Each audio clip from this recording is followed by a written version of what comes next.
the Go Berserk with Email podcast with Navy nuclear engineer turned email software developer, Troy Broussard. So calm. I'm pissed off, but I'm telling this because I am teaching you how to think differently and how to test differently. So patient. And Ben, that's put $500,000 into this company too, is being told that nobody can find the goddamn bug.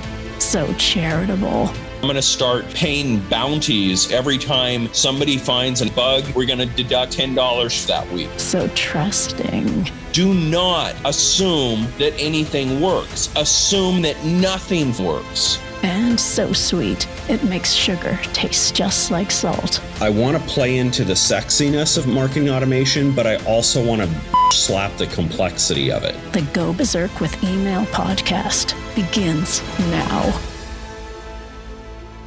All right, so I hear that we are going to have some fun today, Troy. What do you have for us? Are you saying we don't normally have fun? This is always fun, man. Come on. Listen, I just want to be entertaining, all right? All I want to do is be entertaining. Everything else doesn't matter. All right, so let's talk about meaningless metrics and all of the drama that goes around them. This is probably one of the the biggest misunderstood areas around email, is that people try to reduce an art form to a science. And that is essentially the crux of the matter. You cannot reduce email effectiveness into a scientific algorithmic formula that says, well, if I got this many opens and I got this many clicks, then therefore I'm going to make this amount of money. And it just does not work that way. The art of writing and the art of persuasion and the art of influence is just that, an art. And there are so many factors that go into this that are just completely obliterate anything to do with click rates and open rates that before you even get to the technological reasons, which I'll talk about the technology and why it just doesn't even make sense anymore. But even when you ignore that and you just look at the philosophical approach to it, you can't algorithmically process this. There are things that are going to be so much more impactful that are going to affect the sales than the metrics of opens and clicks and other things that people obsess on with email. If I have a list that I have people that have been on that list for 10 years, how is that going to react? And they know, by the way, they get emails every single day. They probably get 10 to 12 emails a week, sometimes more from me. And they've been on that list and opening and clicking and buying stuff from for 10 plus years. You can't compare what I do to somebody that's starting fresh and building a brand new list and that doesn't have any trust and rapport with their list and doesn't have any relationship with their list yet. So there's these unquantifiable aspects that affect your business so much more than open and click rates. A good friend of mine is Mary Ellen Tribby, and she, is very well known, has written some books with Michael Masterson and written some other, top income producing stuff with Agora. She was one of the early people there with Agora and working with them in the early days and doing a lot of direct marketing. One of the most influential female marketers in the world. And I have known Mary Ellen for a long time and have a great deal of respect for her. And one of the things that she talks about, and I fully agree, is that even the best copy in the world at absolute most, maybe has about a 30% impact on the sale, at most. And this is why I never really cared to go down the path of studying copywriting. I've never, ever referred to myself as a copywriter. I don't even refer to myself as a marketer. I'm a story seller. I learn how to use storytelling and story selling to be effective, and that's what I do. I do it on my own stuff. I couldn't ever do it on somebody else's business because, quite honestly, I couldn't care less about their business, and I wouldn't be interested in it, and I would be boring as hell if you had me talk about it. So I don't have any interest in that. So I've never found copywriting even remotely interesting. But I love that stat. And I love that cold dose of reality that says, there's about 70% other factors that really impact somebody buying from you that have very little to do with the copy. And this is where, people need to understand that the purpose of, we talked about in the previous podcast episode, we talked about best practices and the consistency of daily consistent email. Well, what you're really doing is creating a relationship. And that is what has much more impact into your results than, how many opens or how many clicks you got, which is what people like to focus on, and it just doesn't translate to anything that's meaningful. I can't pay the mortgage with clicks and likes and opens. It never's worked. I tried. The cashiers, the tellers, they don't want to take those deposits at the bank. I don't know about you. No, I tried yesterday. I tried to get lunch on some likes, and the lady just looked at me like I was nuts. Lunch on likes. That sounds like a good podcast title right there. Lunch on likes. That's right, man. I don't know. It didn't work. But you know what's interesting? I had never thought about it until you just put it out there, and I was watching a Netflix documentary on natural bodybuilders. And the weird part was that the people that are natural bodybuilders not using drugs, most of them are actually older 30s, 40s. And the reason why is because they have something called mature muscle. So their muscle has been worked over years and trained. And I hear you saying that about an email list. The best email list is the older email list, been emailed every day, been up and down. A mature email list is your best asset. Oh, it by far is. I mean, I have been able to, people talk about doing like $1 per person per month on their subscriber list as a metric to achieve. And I just laugh and scoff at it. I've had, a 7-figure business off of a list of less than 800 people. I've done 6-figure launches with a list of 140 people.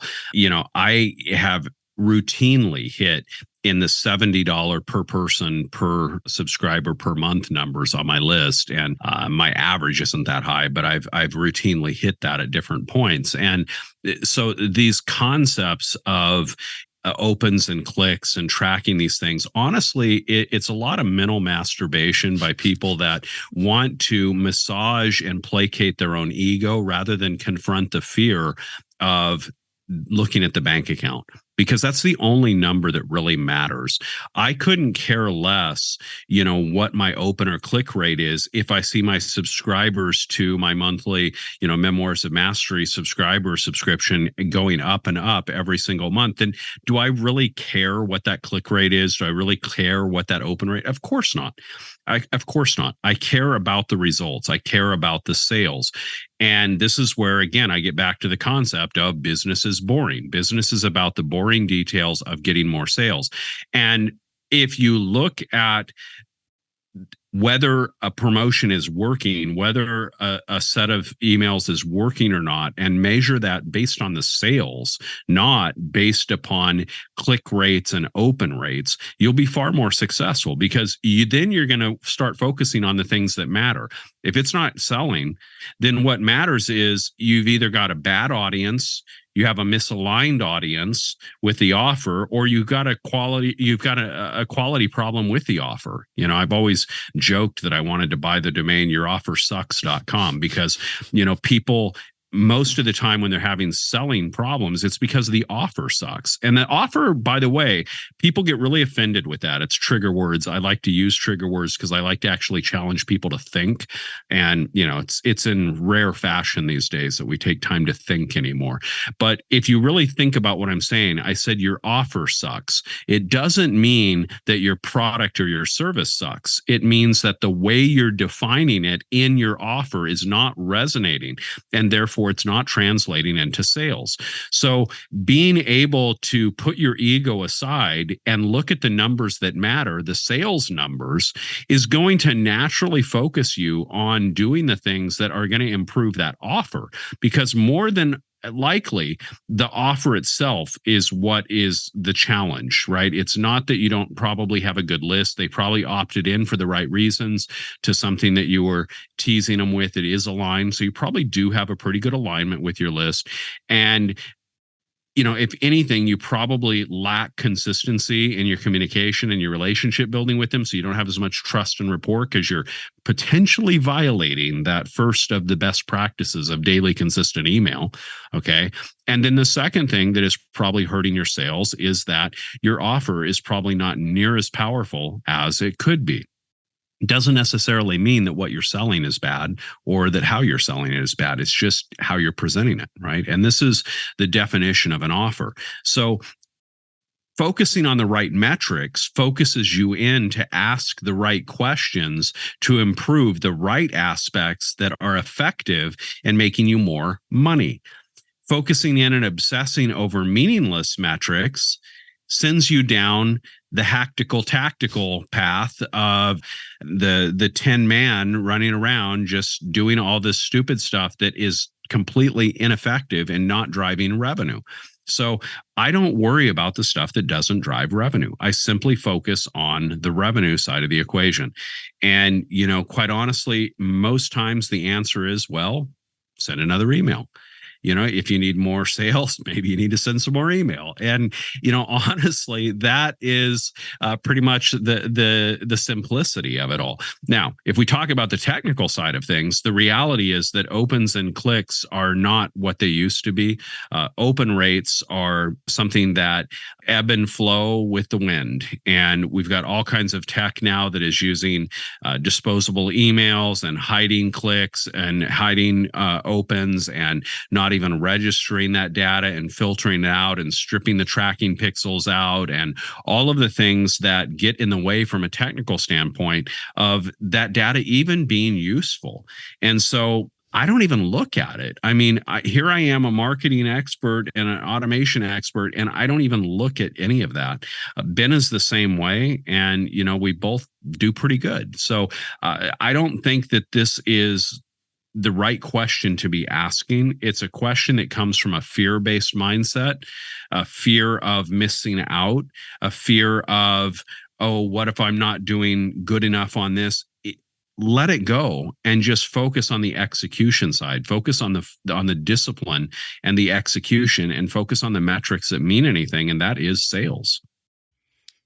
Do you remember the Wolf of Wall Street?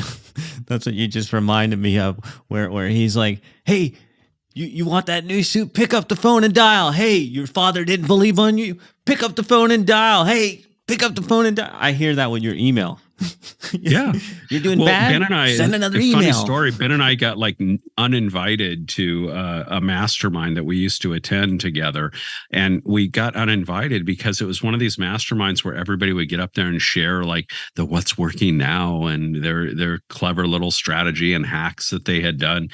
And then everybody else would go after they presented their solution. They'd also present a challenge they were having, and we'd go around the table, and everybody would and everybody would come up with all of these tactical solutions. You could do this and that and da da da. And Ben would be just quiet, and I would be quiet, and they would call on us to contribute. And Ben would say, "Yeah, you could do all of that other stuff, or you could just send another email." Send another email. They got sick of that advice, huh? They got sick of the same advice. They wanted to buy into that nonsense that email is dying and email is going away, and there's no more effective, cost-effective way to grow your business than to become a good email writer. And I say email writer as opposed to copywriter or marketer or any other distinctly different nomenclature there, because I don't want people to think they have to be a copywriter to be a good email writer. I am not a copywriter, and I would never do that. And yet I get compliments on my emails every single week. Just got one yesterday. I was like, ooh, you're my new favorite client. You made my day. And, it's about connection. It's about relationship. And however you do that, I don't care how many grammar Nazis come out of the woods to yell and scream at me about run-on sentences and writing in the passive voice and my style of using ... to continue multiple sentences into one pair. I don't care. They can just suck it because it works for me and it's my style, and I don't care because I don't chase meaningless metrics, and I don't chase somebody's evaluation of my writing quality based on some stupid Grammarly score or some other horse shit like that.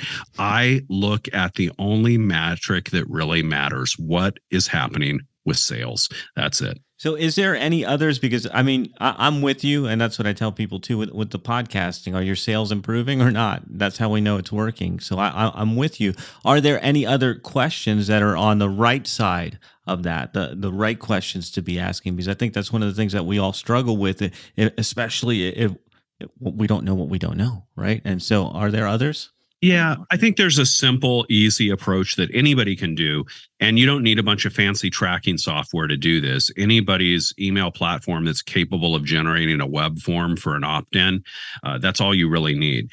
Is, you can track your leads that you're generating by just putting a tag on the opt-in form. When somebody opts in from that form, you tag them.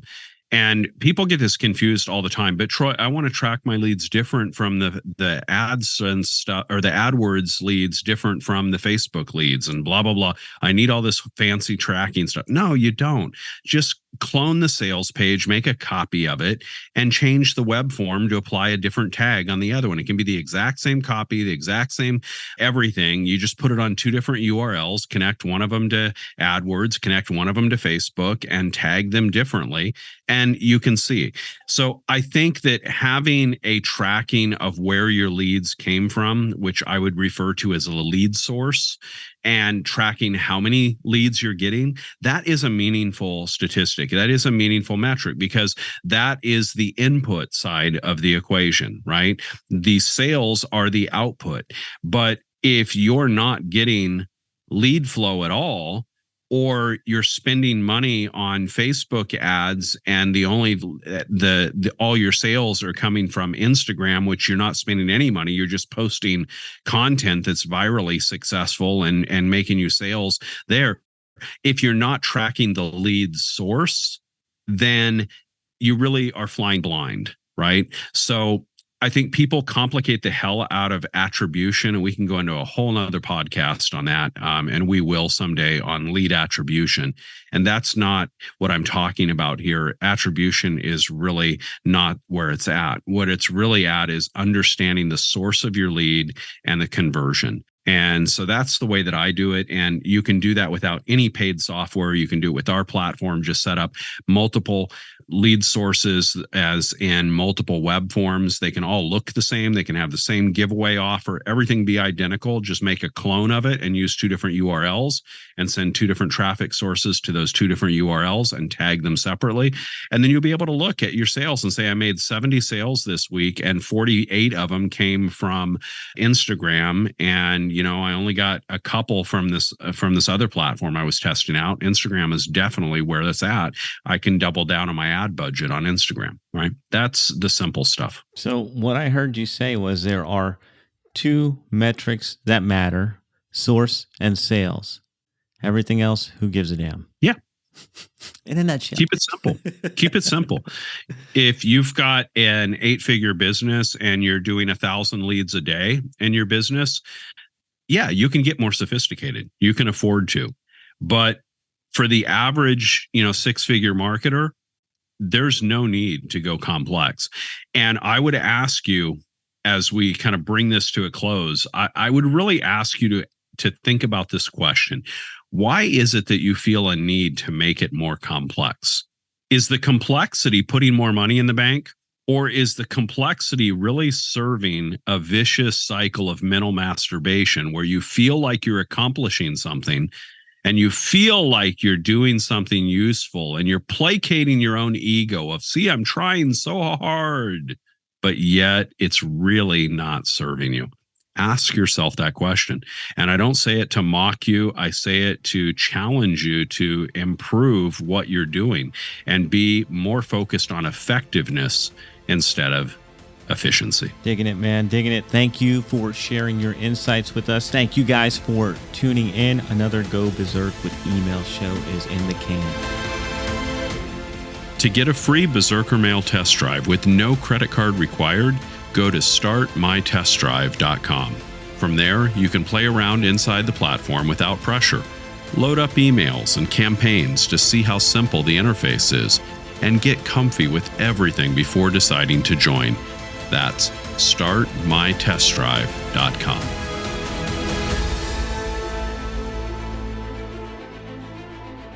This is thepodcastfactory.com.